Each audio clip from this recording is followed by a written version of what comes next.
Once, upon a midnight dreary, while I pondered, weak and weary, over many a quaint and curious volume of forgotten lore, while I nodded, nearly napping, suddenly there came a tapping, as of someone gently rapping at my chamber door. "'Tis some visitor," I muttered, tapping at my chamber door. Only this and nothing more. Ah, distinctly I remember, it was in the bleak December, and each separate dying ember wrought its ghost upon my floor. Eagerly I wished the morrow, vainly I had sought to borrow from my books surcease of sorrow for the lost Lenore, for the rare and radiant maiden whom the angels name Lenore, nameless here forevermore. And the silken, sad, and certain rustling of each purple curtain filled me with fantastic terrors never felt before. So that now, to still my beating heart, I stood repeating, "'Tis some visitor entreating entrance at my chamber door, some late visitor entreating entrance at my chamber door. This it is and nothing more." Presently my soul grew stronger, hesitating then no longer. "Sir," I said, "or madam, truly your forgiveness I implore. But the fact is I was napping, and so gently you came rapping, and so faintly you came tapping at my chamber door, that I scarcely was sure I heard you." Here I opened wide the door. Darkness there, and nothing more. Deep into that darkness peering, long I stood there, wondering, fearing, doubting, dreaming dreams no mortal ever dared to dream before. But the silence was unbroken, and the stillness gave no token, and the only word there spoken was the whispered word, "Lenore." This I whispered, and an echo murmured back the word, "Lenore." Merely this, and nothing more. Back into the chamber turning, all my soul within me burning, soon again I heard a tapping somewhat louder than before. "Surely," I said, "surely that is something at my window lattice. Let me see, then, what thereat is, and this mystery explore. Let my heart be still a moment, and this mystery explore. 'Tis the wind and nothing more."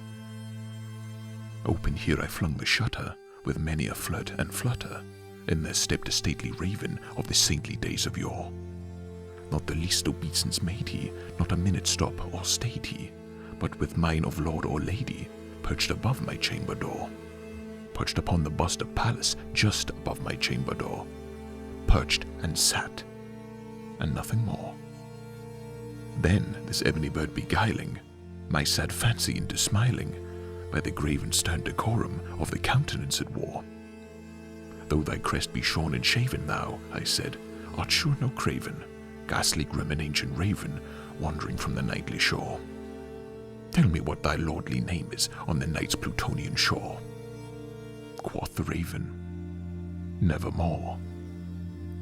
Much I marveled this ungainly fowl to hear discourse so plainly, though its answer little meaning, little relevancy bore.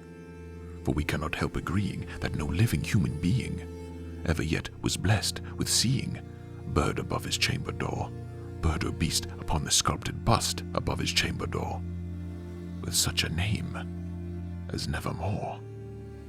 But the raven sitting lonely on the placid bust spoke only that one word, as if his soul in that one word did he outpour. Nothing farther than he uttered, not a further than he fluttered, till I scarcely more than uttered, "Other friends have flown before. On the morrow he will leave me, as my hopes have flown before." Then the bird said, "Nevermore." Startled at the stillness broken by reply so aptly spoken, "Doubtless," I said, "what it utters is only stock and store, caught from some unhappy master, whom unmerciful disaster followed fast and followed faster, till his songs one burden bore, till the dirges of his hope that melancholy burden bore, of the nevermore." But the raven still beguiling all my fancy into smiling, straight I wheeled a cushioned seat in front of bird and bust and door. Then upon the velvet sinking, I betook myself to linking fancy unto fancy thinking, what this ominous bird of yore, what this grim, ungainly, ghastly, gaunt, and ominous bird of yore meant in croaking, nevermore. This I sat engaged in guessing, but no syllable expressing, to the fowl whose fiery eyes now burned into my bosom's core. This and more I sat divining, with my head at ease reclining, on the cushion's velvet lining that the lamplight gloated o'er, whose velvet violet lining the lamplight gloated o'er. She shall press, ah, nevermore. Then methought the air grew denser, perfumed by some unseen censer, swung by seraphim whose footfalls tinkled on the tufted floor. Wretch, I cried, thy God hath lent thee, by these angels he hath sent thee, respite, respite and nepenthe from the memories of Lenore. Quaff, oh quaff this kind nepenthe, and forget this lost Lenore. Quoth the raven, nevermore. Prophet, I said, thing of evil, prophet still, if bird or devil, whether temper sent thee, or whether tempest tossed thee here ashore, desolate yet all undaunted, on this desert land enchanted, on this home by horror haunted, tell me truly, I implore, is there balm in Gilead? Tell me, I implore.